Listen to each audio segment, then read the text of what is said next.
नमस्कार किसान भाइयों, आपका स्वागत है आपके अपने चैनल लक्ष्मी फार्मिंग में। किसान भाइयों, आज हम आपके लिए एक नई वीडियो लेकर आए हैं और आज की इस वीडियो में हम चर्चा करने वाले हैं कि धान की फसल की देखभाल 40 से 50 दिन पर कैसे करें। किसान भाइयों, अगर आपकी धान की फसल 40 से 50 दिन की हो गई है और उसकी ग्रोथ और बढ़वार सही तरीके से नहीं हो रही है, अधिक मात्रा में आपको कल्लों का फुटाव नहीं हो रहा है, पौधे में जड़ों का विकास नहीं हो रहा है, कल्लों का फुटाव देखने को नहीं मिल रहा है, तो आप कैसे अधिक मात्रा में कल्लों का फुटाव ले सकते हैं, अपनी धान की फसल की ग्रोथ और बढ़वार को तेजी से बढ़ा सकते हैं। आज की इस वीडियो में हम इसी के ऊपर चर्चा करने वाले हैं। बहुत ढेर सारे किसान भाइयों का कमेंट आया कि उन्होंने बताया कि सर, हमारी धान की फसल में अभी तक अधिक से अधिक मात्रा में कल्लों का फुटाव देखने को नहीं मिल रहा है, हमारे धान की फसल की ग्रोथ और बढ़वार रुक सी गई है, तो इसके लिए हम क्या करें। आज की यह वीडियो आपके लिए है, वीडियो को शुरू से अंत तक जरूर देखिएगा। किसान भाइयों, आज हम आपको खाद का एक ऐसा कॉम्बिनेशन के बारे में जानकारी देने वाले हैं जिसको अगर आप अपनी धान की फसल में मिलाकर डाल देंगे तो आपकी धान की फसल में 10 से भी कम दिन के अंदर अधिक से अधिक मात्रा में ग्रोथ, बढ़वार और कल्लों का फुटाव आपको देखने को मिलेगा। तो इसके लिए किसान भाइयों, आप वीडियो को अंत तक जरूर देखिएगा और अगर आप हमारे चैनल पर पहली बार आए हैं तो चैनल को सब्सक्राइब कर दीजिएगा, वीडियो को लाइक कर दीजिएगा और अपने किसान मित्रों के साथ शेयर कर दीजिएगा। किसान भाइयों, अगर आपकी धान की फसल का विकास तेजी से नहीं हो रहा है, उसमें अधिक से अधिक मात्रा में कल्लों का फुटाव देखने को नहीं मिल रहा है, आपके पौधे में जड़ों का विकास नहीं हो रहा है, हरियाली नहीं है, हरापन नहीं है, पत्तियों का विकास नहीं हो रहा है, ग्रोथ नहीं बढ़ रही है, तो यह आपके लिए काफ़ी चिंता की बात है। क्योंकि किसान भाइयों, जितना ज़्यादा अधिक मात्रा में कल्लों का फुटाव होगा उतना ज़्यादा अधिक मात्रा में बालियाँ लगती हैं, जिससे भविष्य में आपका जो धान का उत्पादन है वह काफ़ी बढ़ जाता है। अगर आपकी धान की फसल में कल्लों का फुटाव नहीं होगा तो बालियों की संख्या कम लगेगी और आपका धान का उत्पादन भविष्य में बहुत ही कम देखने को मिलेगा। इसलिए आप जितना ज़्यादा अधिक मात्रा में कल्लों का फुटाव ले सकते हैं उतना लेने की कोशिश करें। किसान भाइयों, हम जो धान की फसल में खाद को डालते हैं, जैसे आपने पहली यूरिया खाद डाली, पहली ड्रॉप ड्रेसिंग की, उसमें यूरिया, पोटास और भी ढेर सारे विभिन्न प्रकार की खादों को डाला, जिंक, सल्फेट, सल्फर, यह आपकी धान की फसल में, अगर आपकी धान की फसल का विकास तेजी से नहीं हो पा रहा है तो आपकी धान की फसल को यह खाद पर्याप्त मात्रा में नहीं मिल पा रही है, आपकी फसल सही मात्रा में इनका इस्तेमाल नहीं कर पा रही है। क्योंकि किसान भाइयों, आपकी धान की फसल में बहुत ढेर सारे अनावश्यक खरपतवार उगाते हैं, यह आपकी धान की फसल के लिए बहुत ज़्यादा नुकसान पहुंचाते हैं।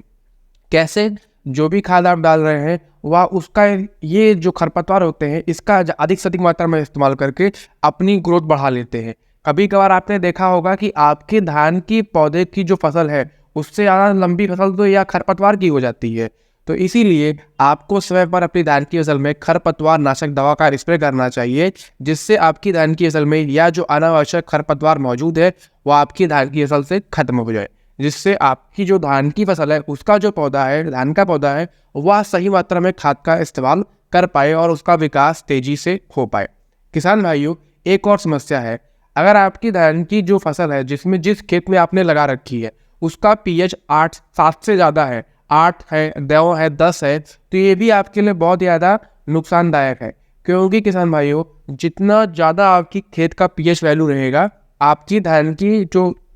फसल है उसमें खाद पर्याप्त मात्रा में नहीं लग पाएगी। क्योंकि किसान भाइयों, जब आपकी जो धान की खेत की ज़मीन है उसका नेचर क्षारीय हो जाता है, अल्कलाइन हो जाता है, तो जो भी हम खाद डालते हैं वह हमारे धान के पौधों को सही मात्रा में नहीं मिल पाती है। अगर आप अपनी धान की ज़मीन का पीएच लेवल 6 से 7 के बीच में कर लेंगे, 7.2 के बीच में कर लेंगे, तो जो भी खाद आप डाल रहे हैं वह सही मात्रा में आपकी धान की फसल को मिल पाएगी और आपके पौधे का विकास जो रुक गया है वह फिर से तेज़ी से चालू होना शुरू हो जाएगा, जिससे आपके पौधे में अधिक से अधिक मात्रा में कल्लों का फुटाव, ग्रोथ और बढ़वार आपको देखने को मिलेगी। किसान भाइयों, आज की इस वीडियो में हम आपको जिस खाद कॉम्बिनेशन के बारे में बता रहे थे, चलिए अब उसके बारे में जान लेते हैं। सबसे पहले आपको लेना है किसान भाइयों यूरिया। यूरिया की डोज रखनी है 35 से 40 किलो प्रति एकड़। इसमें और आपको मिलाना है पोटास। पोटास की मात्रा आपको 5 से 6 केजी रखनी है और यह किसान भाइयों पोटास नॉर्मल पोटास एमओपी वाला नहीं रहेगा,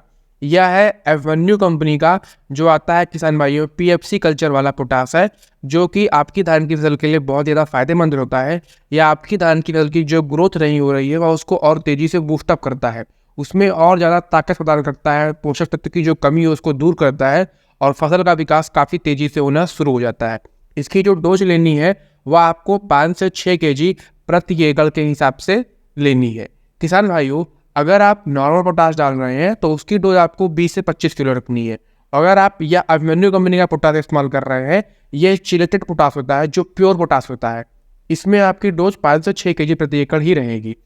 इसके साथ किसान भाइयों आपको मिलाना है फेरस सल्फेट, लोहा।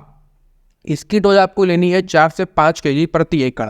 किसान भाइयों, इन तीनों चीज़ों का कॉम्बिनेशन अगर आप मिलाकर अपनी धान की फसल में डाल देंगे तो आपकी धान की फसल की जो ग्रोथ रुक गई है, तेजी से नहीं हो रही है, कल्लों का फुटाव नहीं हो रहा, जड़ों का विकास नहीं हो रहा है, पौधे में हरियाली नहीं है, वह सभी फिर से चालू हो जाएगी। अधिक से अधिक मात्रा में कल्लों का फुटाव होगा और यह जो ग्रोथ और फुटाव आपको देखने को मिलेगा वह 10 से भी कम दिनों के अंदर आपको देखने को मिलेगा। एक पौधे में आपको कम से कम 40 से 50 कल्ले तक देखने को मिलेंगे। किसान भाइयों, यह जो फेरस सल्फेट हम आपको बता रहे हैं, यह आपकी धान की फसल का जो रुका हुआ ग्रोथ है उसको इनहेंस करता है, बूस्ट करता है, जिससे आपकी धान की फसल की जो ग्रोथ रुक गई है वह फिर से तेजी से चालू हो जाती है, जिससे आपकी धान की फसल में अधिक से अधिक मात्रा में कल्लों का फुटाव, हरियाली आपको देखने को मिलती है। इसके साथ किसान भाइयों, इन तीनों खादों में आपको एक स्टिकर आता है, एग्रीवैसी के नाम से, वेस्टीज कंपनी का है, या फिर आप कोई भी सिलिकॉन बेस्ड स्टिकर उसको लेकर अपनी धान की फसल में 50 से 60 ml इसी खाद के साथ अच्छे से मिक्स करके डाल दें। इसको डालने से क्या होता है किसान भाइयों, ये स्टिकर जो होता है वह आपकी जो खाद है उसको आसानी से पानी में घुलने में मदद करता है और पौधे के पास आसानी से पहुंचने में, मूवमेंट करने में सहायता करता है। इसके अलावा यह पौधे में बहुत ही कम दिनों के अंदर असर दिखाने में सहायता करता है, यानी कि पौधे को यह खाद बहुत ही कम दिनों के अंदर मिलना चालू हो जाती है। वैसे तो किसान भाइयों, आप जो भी खाद अपनी धान की फसल में डालते हैं वह कम से कम 2 से 3 दिन बाद पौधे को लगना शुरू होती है, लेकिन यदि आप इसको सिलिकॉन बेस्ड स्टिकर को मिलाकर डालेंगे तो यह 12 से 15 घंटे के बाद आसानी से उसको मिलना शुरू हो जाती है, जिससे आपकी धान की फसल का जो रुका हुआ ग्रोथ है वह काफ़ी तेज़ी से और काफ़ी कम दिनों के अंदर स्टार्ट हो जाता है।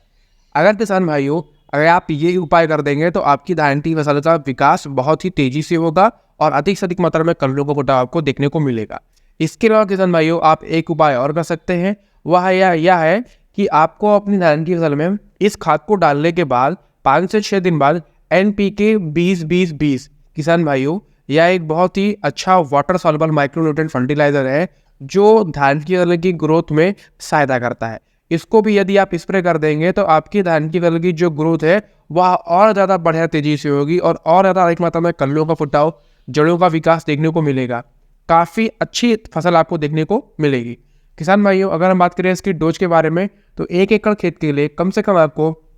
1 से 1.5 किलो लेने की आवश्यकता है। इसको आप 100 से 150 लीटर पानी में इसका घोल बना लें और अपनी धान की फसल में इसका स्प्रे कर दें। किसान भाइयों, आपकी जो धान की फसल की ग्रोथ रुक गई है वह इसको डालने के बाद बहुत ज़्यादा तेज़ी से बूस्टअप हो जाएगी, उसका जो ग्रोथ है वह तेज़ी से शुरू हो जाएगा, क्योंकि आपकी धान की फसल में जो तत्व की कमी हो गई थी वह उसको फिर से मिलना शुरू हो जाएगी। किसान भाइयों, जैसे जैसे हमारी फसल बड़ी होती है उसमें अधिक मात्रा में और ज़्यादा क्रियाएं होने लगती हैं, कल्लों का फुटाव, जड़ों का विकास, पत्तियों का विकास, पौधे की ग्रोथ, हाइट बढ़ने लगती है, तो आपकी धान की फसल को अधिक से अधिक मात्रा में तत्व की आवश्यकता होती है, खाद की आवश्यकता होती है, और जैसे उसमें कमी हो जाती है खाद की, समय पर आप नहीं डाल पाते हैं तो उसकी ग्रोथ रुक जाती है। इसलिए